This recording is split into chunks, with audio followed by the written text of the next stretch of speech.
welcome to Maths Guru channel. How are you all? I hope you are all fine. In this video, I am going to explain how to find the sum of the roots of the quadratic equation, how to find the product of the roots of the quadratic equation. Okay. Now let us see.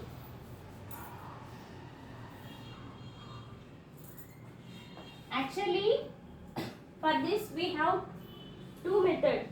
In two methods we can find the sum of the roots and the product of the roots. One easiest method I am going to explain how to find the sum of the roots, how to find the product of the roots of the given quadratic equation. For general quadratic equation.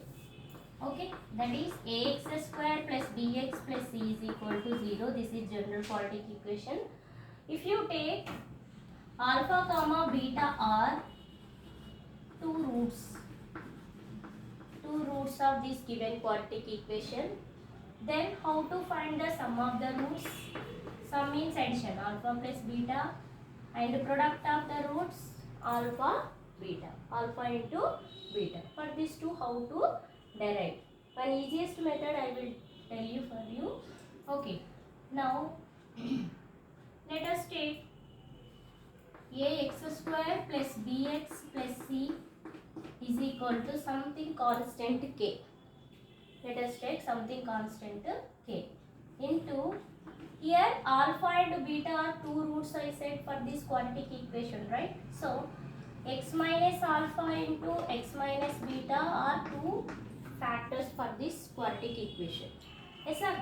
Now after that ax square plus bx plus c is equals to k into, if you multiply these two, you will get as x square minus alpha plus beta into x plus alpha beta we will get. Okay, how we will get? Just let us see here. X minus alpha into x minus beta. Just do the product. X into x, x square. X into minus beta minus x beta. Okay, minus alpha x plus alpha beta. See, minus into minus plus. Now x square minus of, in these two we can take x as common. So alpha plus beta. Why? Because we took already minus as common from these two.